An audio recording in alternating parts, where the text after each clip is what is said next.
Welcome to the Adventures of LBZ. I'm the host, Lance Collins, and if you are new to my channel, please consider hitting the subscribe button. Also, if you like this video, hit the like button. In this video, it's a day in the life of a technician, and what I'll do is I'll do some voiceover here and there. I won't get into big details. If you have questions on what I'm doing in these videos, I can tell you what that is if you drop a comment down below, or if you need to know what a tool is or something. But yeah, this is just a day in the life of what it's like to be a Honda technician. This isn't what every day is like. Some days, you're doing a whole bunch of PDIs. Sometimes you're tearing engines down. But this will kind of give you an idea of what is actually done during the day, as a technician. To any of these videos that I'm doing at my job, I can't play the background music because of multiple radios going in the background, also other people's privacy in the shop. So I'll do some voiceover and we'll play some background music. Okay, so the first thing that I was working on this day was a Rebel 1100. This is a 600-mile service. Not a whole lot goes on in these services. It's basically draining the oil, changing the oil filter, and changing the DCT filter. Yes, you have to remove the two screws that hold the foot brake pedal and the foot peg on the right side to get to the two bolts that hold the filter in for the DCT. Kind of a dumb design if you ask me. I don't think you should have to take that kind of stuff off to change filters on anything, but I guess that's what Honda did.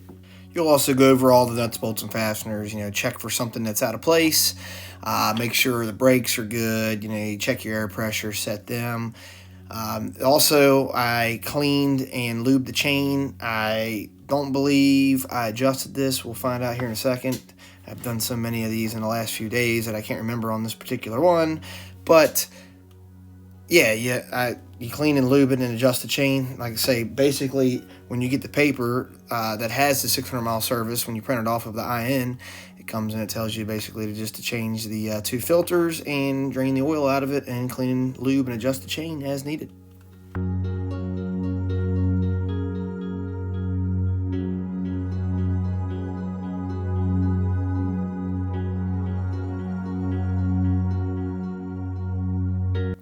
Yeah, I'm human. I cleaned it and then dropped it right back in the dirty oil pan.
So I'm just going to run these down until they just touch and get my 1/4-inch torque wrench and torque these. I put these at 84 inch-pounds.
I'll get on the Honda IN and get the torque spec for the foot peg bracket bolts that I just put Loctite on.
So what I'm doing here is using air and brake clean to clean the area that I just drained the oil out of that leaked, and if any of it leaked on the side of the case there or onto the brake pedal. You know, I see a lot of people just using brake clean and letting it dry. When you do that, with a lot of that stuff, whenever there's black surfaces, like the powder coated stuff, it turns gray afterwards, and it's kind of a pain in the ass to wipe off when you're done. So I use the air, and it dries it real quick as you're spraying it on, and you're basically just getting the oil off there, and it doesn't leave it all grayed up. Try it out sometime if you don't already do it.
And we'll go ahead and set the air pressure 33 front and 33 rear is what it was calling for on this particular one.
And if you're wondering, I set these to 22 foot-pounds.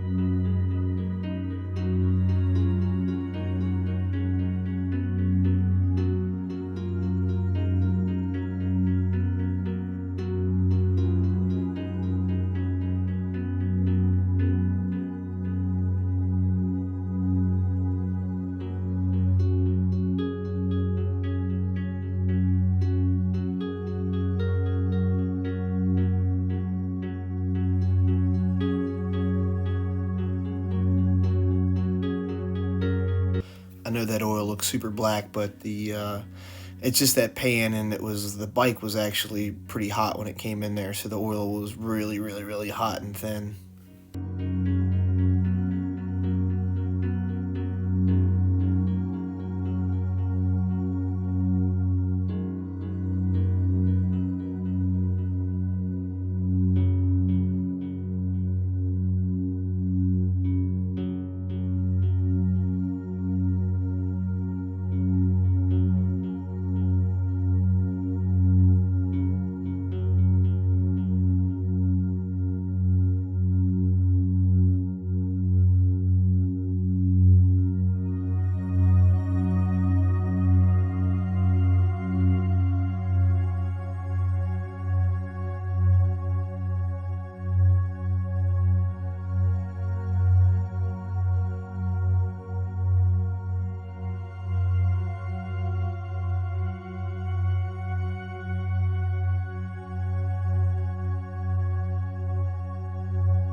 And I'm just going to go ahead and clean this chain off. I'm using the grunge cleaner and the grunge brush.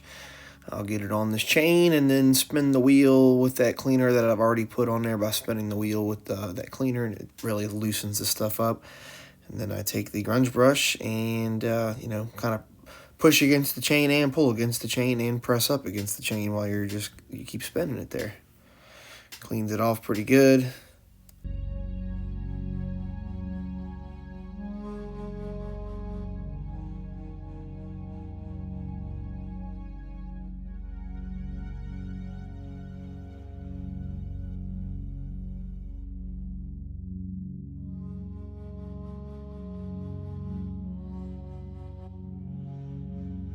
and I'll use some of that contact cleaner to get any of the stuff that the brush didn't take off with a microfiber. Make sure if you're doing that, you don't go backwards and put your fingers into the big sprocket, or let it pull you into the front sprocket.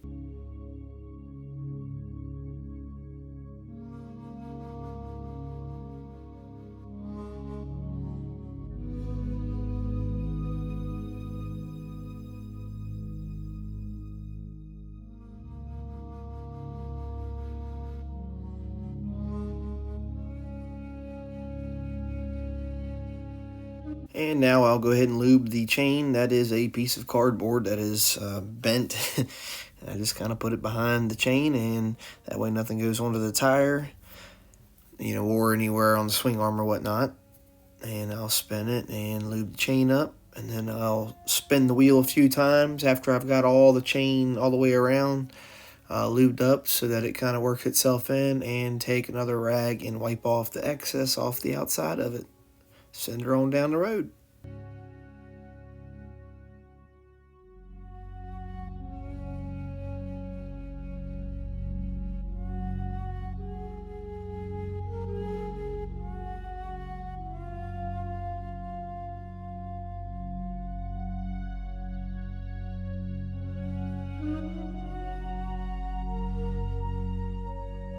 And the little light that's flashing is the traction control. If you sneeze on the throttle on this slick polished floor, it'll spin the tire on anything. It doesn't matter what it really is. And yeah, I kind of went up through there, and I felt it kind of slip. I didn't know if it was a traction control that cut the power or not, so I had to hit it again to make sure. But yeah, it won't even let the tire spin back there. It's crazy how that traction control works on there.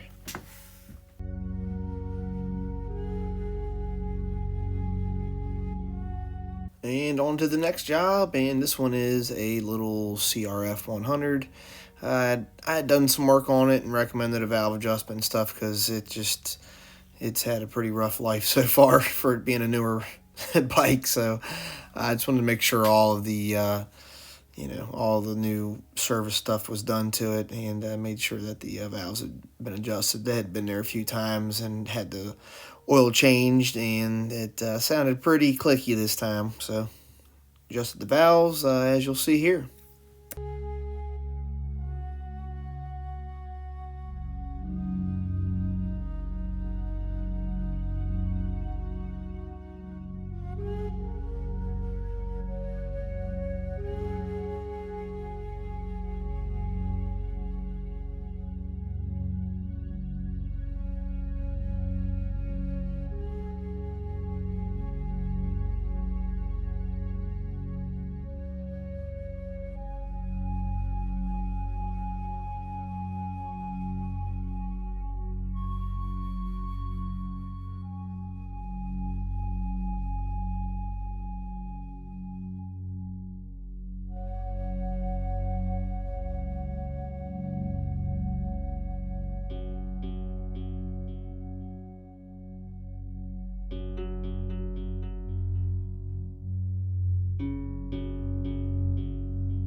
So when I'm adjusting valves, I do things a little different than what you would see other people do. I've learned a trick from a person a while back, and as a young technician, and they showed me kind of how to roll the engine over and use the actual spark plug hole to find the top dead center, and also watching the intake valve on when it drops, and then as the piston's coming back up to TDC, rather than have to pull other plugs out to get the timing plug there and see when you're actually at TDC. You can kind of feel it. You can use, which I'll use a screwdriver. I wouldn't advise this if you've never done it before, because you have to be able to hold the screwdriver in the hole so that it does not get caught by a valve or turn sideways by the piston. So if you've never done it before, don't do it unless you know that you're holding on to the screwdriver whenever you do that, and you know where the valves are, so that you're not putting it into where the valves are in the head. So, this is the way I do it.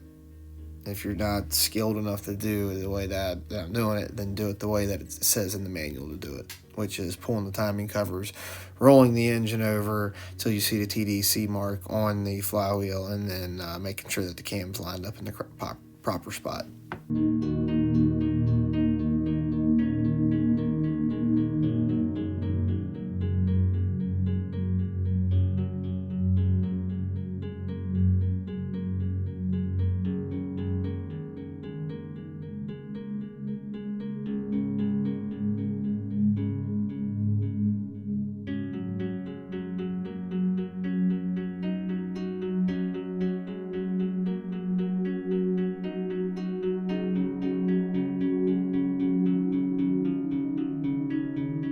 And I didn't realize the camera was not going to show exactly what I was doing. I thought it was aimed up a little higher, but like I said before there, I rolled it over till the cam was had pressed the intake valve down, and and released it back up, and then I used the long screwdriver I had and basically rested it on the top of the piston and slowly brought the piston back up all the way to TDC.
This is the rare occasion that you use a 9mm wrench, but that's what size the actual nut is on the top of the tappet.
And yes, I did recommend grips and repositioning the lever on it, but they opted out on that one.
And I torqued those to 100 inch-pounds if you're curious.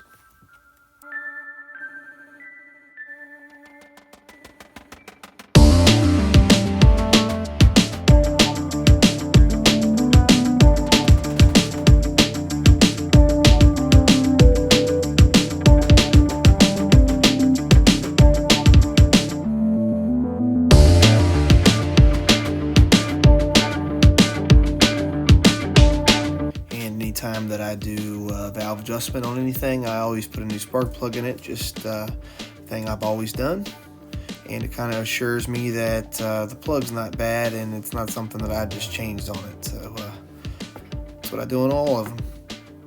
And as I've said on all of these Hondas, they are 16 foot-pounds on the spark plug. You do not have to kill it into the cylinder head. There's a reason why it's set to a certain foot-pounds on it. It's because it's aluminum, and you will take the steel threads from the spark plug and rip the threads out of the aluminum head. Quit killing them into the cylinder, people.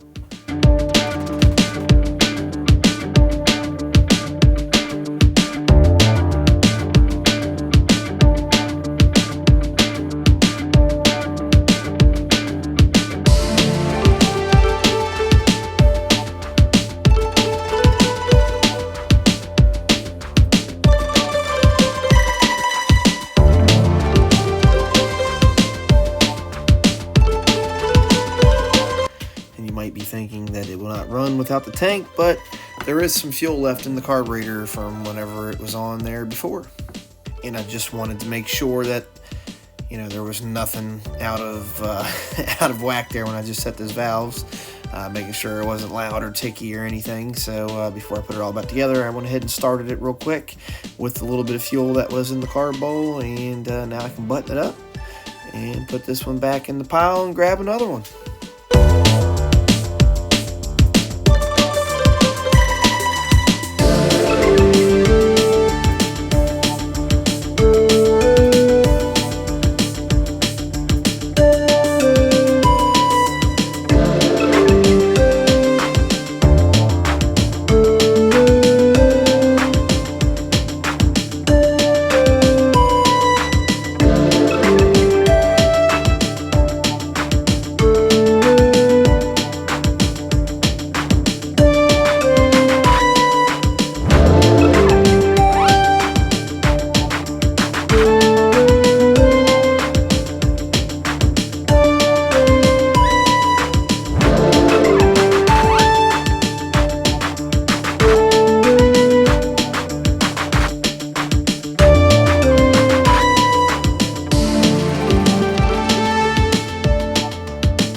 And when you're putting these tank bolts in, remember they are only 8mm headed bolts, and you do not have to run them in super tight either. Actually, I had to cut out where I went back and torqued these at the end, but I only torqued them to 84 inch-pounds. If you're curious, somebody had walked into the frame that didn't want to be in the video, so I had to cut that part out. But yep, there you go.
And I might be a little OCD, but I've always said it.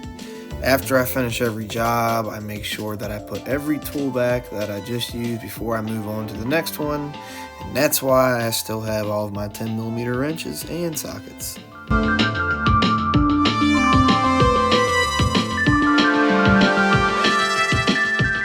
And you gotta love the good old little CRF 50. Turn and burn on the old oil change. That's all this one was getting, because I'd already put a chain and a rear tire on this particular one, and a two, not a tire. And I recommend him doing oil change and stuff on it, because the oil looked pretty black on the dipstick. So that's what I'm doing. Drain and fill on these guys, not too much. This one has the 17mm bolt, but it only gets torqued to 18 foot-pounds, if you're curious.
And that is going to be it for today's video.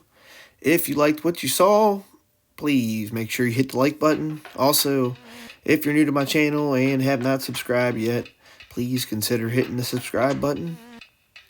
As always, thanks and have a great day.